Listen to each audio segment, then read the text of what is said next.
Hello out there and welcome to the show. My name is Jay Forche and this is Same Storm, Different Ships, a video podcast aimed at showing how Canadians are dealing with the same crisis very differently and dealing with very different challenges.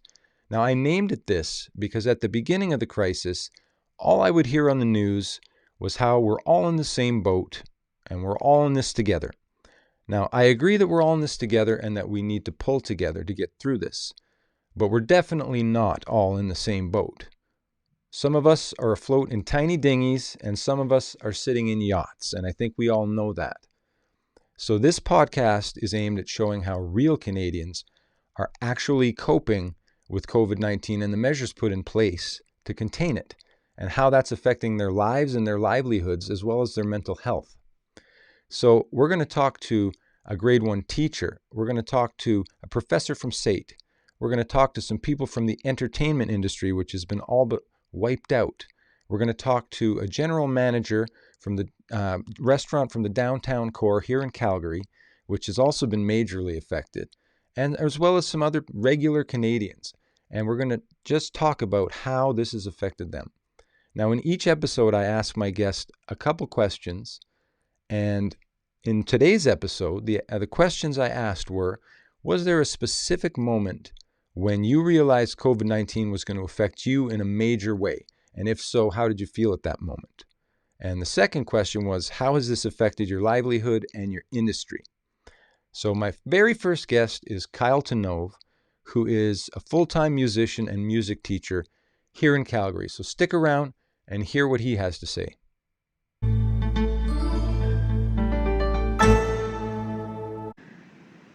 Yeah, I actually remember the exact date because it was March 13th. We were having a band meeting with the band I play with, Sweetberry Wine, and it was one of those planning meetings where we were going like, okay, here's what we got to do. We got to start tracking this. We got to, why don't we start doing a collab with this person? And it'd be really cool if the band could get together and do some kind of like just fun stuff and whatever.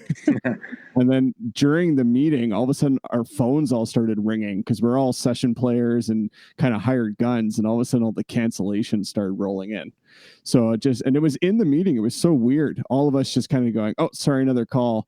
And then by the end of the meeting, I think between us, there must have been, a dozen cancellations. And so we just went, wow, it's here. Like it's here. And then that was the last day we all saw each other for 4 months, whatever it ended up being. But that was the moment. And I think I just went into straight shock. I didn't even realize what was happening. It was like, okay, cancellations are rolling in, but no big deal. Whatever. A bunch of bookings that I had done for other people, same thing, cancellations. Okay. It's like getting a little weird, but didn't hit right away for sure. The next guest on our show today is Lisa Epp, who's a grade 1 teacher here in Calgary. Now, as a parent who is currently doing online learning with 2 of my children, it's really interesting for me to get the perspective of a teacher who is on the ground inside the school. And I've often wondered what my children's teachers are thinking and what, how they're feeling right now, if they're overwhelmed or what they're thinking. So if you've ever wondered what your child's teachers are thinking, then you want to stick around and hear what Lisa has to say.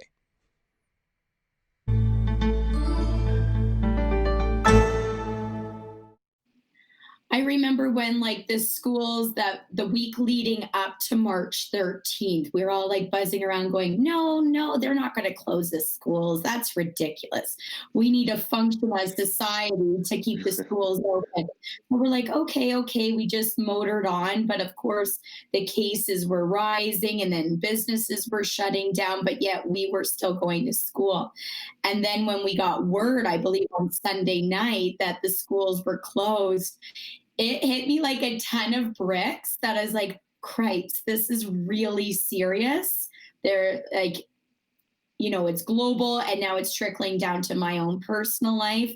And then I broke down into tears just because I'm like, ah, Oh no. the apocalypse. Yeah, I broke down just because my sister's in Ontario and I right away just started crying for her and her, like, she's a single mom of 4, right? So right away I just cried for her Oh, and then cried for my own students too, because at that time last year, I had some really concerning students with their home life. And right away, I was like, because we fed them breakfast and supplemented their lunches, gave them winter gear and things like that. And they shined at school. So I was really sad for those students as well, going, so I was able to go over to their place a couple of weeks afterwards and give them a little bit of a care package, if you will. But that was like, yeah, when the schools closed down on that Sunday, it was like the isolated family member here and like my little babies at school that I just knew needed to be at school. The next guest on the show is Patrick Yearling, a longtime friend of mine and also a teacher of third-year carpentry at SAIT. Now, if you've ever wondered what your professors are thinking and how they're feeling right now, then stick around and hear what Pat has to say. you go through the anxiety from what you're hearing on the news, and there's rumblings around the workplace, and then you're talking to people, talking to friends and family, like, what's going on with this thing? And then the kids get sent home from school. Yeah, and so was wrong. that was well, I mean, I was watching the numbers out of China, and then it had gone to Italy, and watching those numbers, and it's like, holy, this thing is something. But they sent the kids home, and then they sent us home. And so that was, that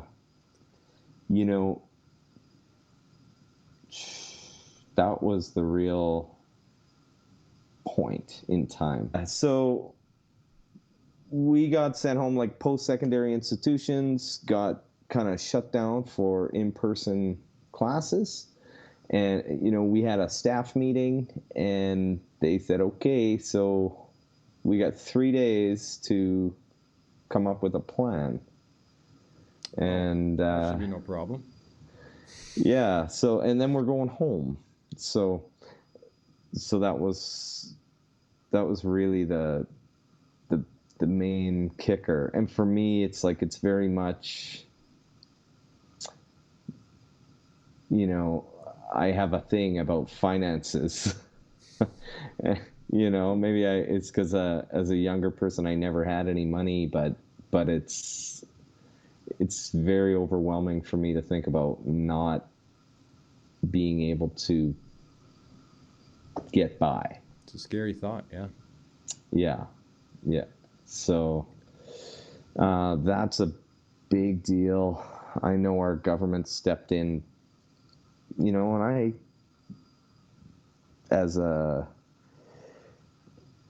Canadian, I'm not so much of a liberal, but I have to say that as far as the CERB program, I am very happy that people have been able to take care of their people.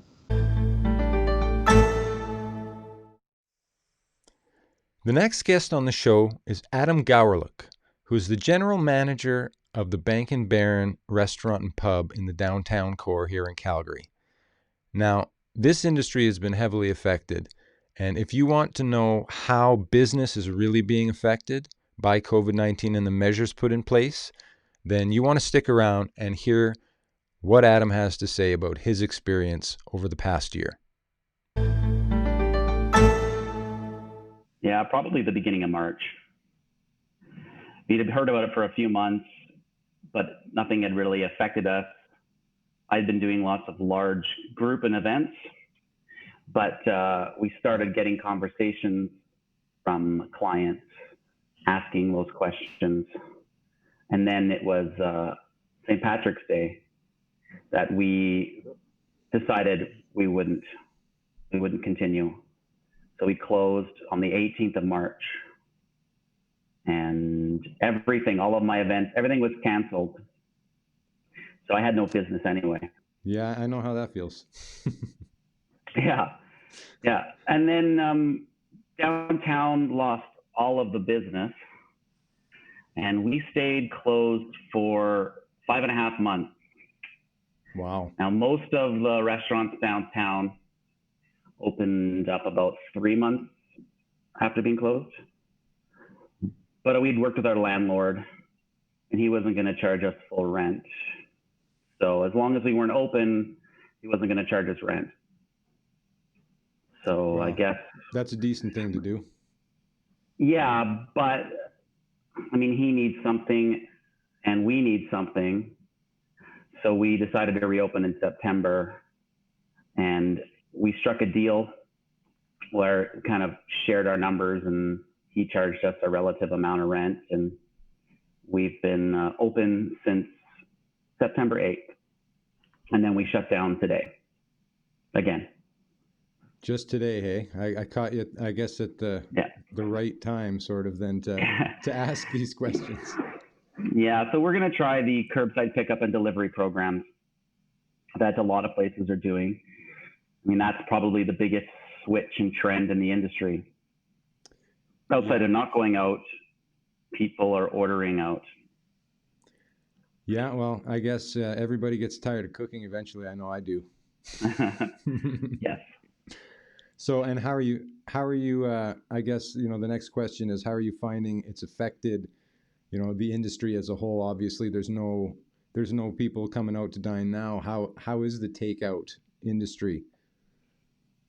Well, at the Bank and Baron, it's pretty challenging because it's a lot of residential families, people ordering food for dinner and lunch, but there's no business downtown. So there aren't any offices ordering takeout. And with such low residential, right in the core. So there's a lot of residential kind of orbiting the outside. Yeah. But right where we are, even the street is closed to traffic. It's just walking traffic only. Wow. And then there's nobody to walk. So it's a ghost town. Yeah, that sounds really tough. So we're going to try the takeout. I'm going to push curbside through social media. I'm going to high elbow people when they come and pick up, and give them a discount for picking up. And I think we're going to try creating a ghost kitchen and do a totally different restaurant only for delivery, and just see if we can run the two. Interesting. So things are really shifting then. Yeah, and it's to get through. Like the rest of the pub group, there's 9 pubs. All of the others are in residential areas. So they've created about a 20 to 30% revenue mix from takeout and delivery. So it's gone down in house, obviously, but then they've been able to increase that market share. It's detrimental to, obviously, the hospitality, entertainment, and general service industry. Well, yeah, usually this time of year you'd be smoking busy with events and Christmas parties all the time. That busiest month of the year. I know for in the entertainment industry as well, we'd be slammed right now. And I'd be slammed at work and doing a gig with you. Yeah, exactly. And right now, neither one of us has anything at all going on, really. I mean, you still have a job to go into, but there's just but we'll see, right? We're lucky to get the rent reduction, and if I didn't get a rent reduction, I wouldn't have a job. Yeah.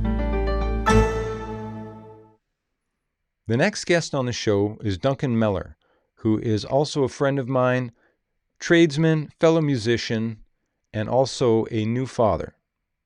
Now, Duncan has several perspectives on how his different jobs and industries were affected. So if you want to hear how a tradesman and a jack of all trades has been affected by this crisis and the measures put in place, then stick around and hear what Duncan has to say.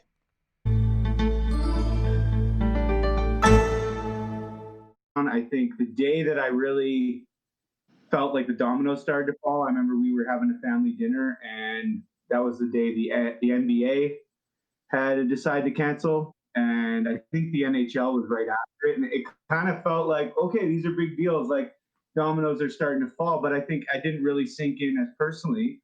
And I remember at that dinner we were talking about it and saying, I'd rather be on the side of caution. So, it doesn't seem that scary. It doesn't seem that big of a deal. You're reading all this stuff and, you're trying to kind of gather as much as you can, but it felt that I'd rather be on the side that says, let's be a little bit more preemptive. And, I'd rather close down for a little bit than not and wish we had. And I started to really sneak in more personally with, gigs getting canceled, weddings getting pulled.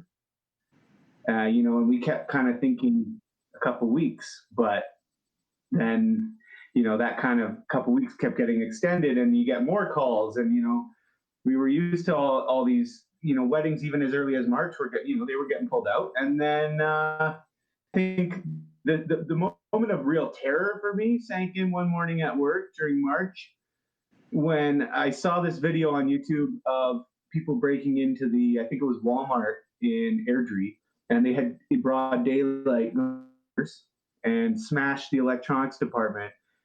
And that was sheer panic for me. I was like, this is the end times, man. Like, people are going to start looting. What's to stop Get your into gun. my house?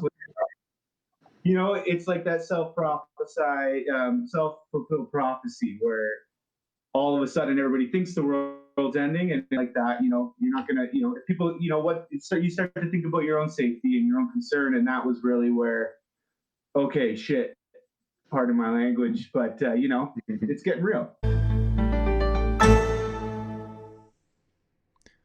The last guest on our show today is Owen Walls, who's a local Calgary musician, a bit of a traveler, and a jack of all trades.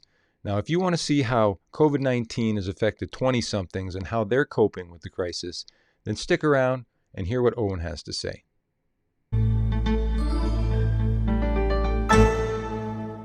Well, it was definitely gradual initially, but there was a particular moment I remember being in the parking lot of a Sobeys, actually, and I was just listening to the news. I was hearing that all these businesses were shutting down, and like gigs were getting canceled, and Toilet paper was running out. Toilet paper was nowhere to be found, and it was just this moment where it was like, it's actually like it's not just a news story, it's a reality that's impacting everyone from kids to senior citizens to small businesses to government, right? It was huge. So the parking lot of a Sobeys was the moment where the shit sort of figuratively hit the fan. Yeah, I was in the hospital, not me personally. I was with my wife when the news broke and the stores started running out of toilet paper. That was quite a day for me too. So makes you wonder, hey? What was your reaction at that point then? What was going through your head? Were you in panic mode, or were you pretty relaxed about it? Well, I think initially a little bit of panic was maybe not necessarily panic is the right word, but just like uncertainty, because, we've never had anything like this happen in terms of like a pandemic that's gotten so bad that businesses are shutting down and people's livelihoods are being impacted in a serious way, right? Yeah. So it wasn't panic, but more uncertainty, because people just didn't know.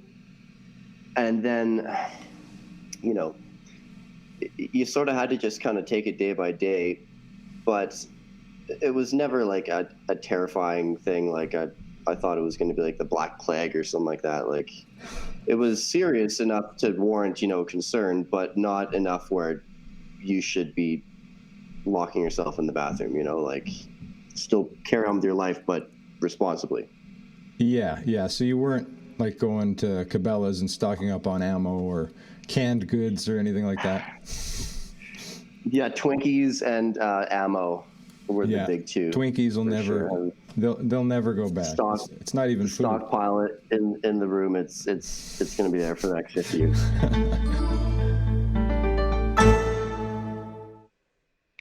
Well, that concludes the first episode of the podcast.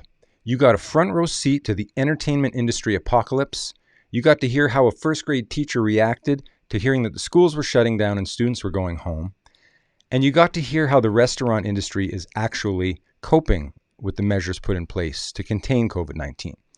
Now, because small businesses have been hit so hard, I've decided that at the end of each podcast, I want to promote a local business that I personally believe in and am connected to in some way.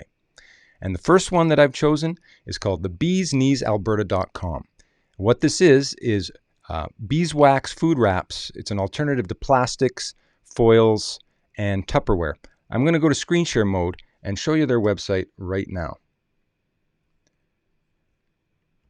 So as you can see, they're handmade in Canada. It's a great product, very versatile. You can use them for months if they're properly cared for. They're washable. And one of the owners is a good friend of mine from high school who lives right here in Calgary. So these are made in Canada, owned by a Calgarian, and I have a great personal connection. And I also believe in the product. I think this is great, to save on plastic waste. And eventually, when you have to get rid of these, they're compostable. As again, tin foil and plastic wrap are not compostable. So it's a great alternative, and it's a local company, so support local guys. Please check them out. I'm going to put their website up on the screen right now, and I'm also going to put a link in the description to their website. So if you would like to support the making of more podcasts like this, I'm going to put a link to our Patreon in the description as well. And I just want to say thanks for tuning in, and please join us in the next episode.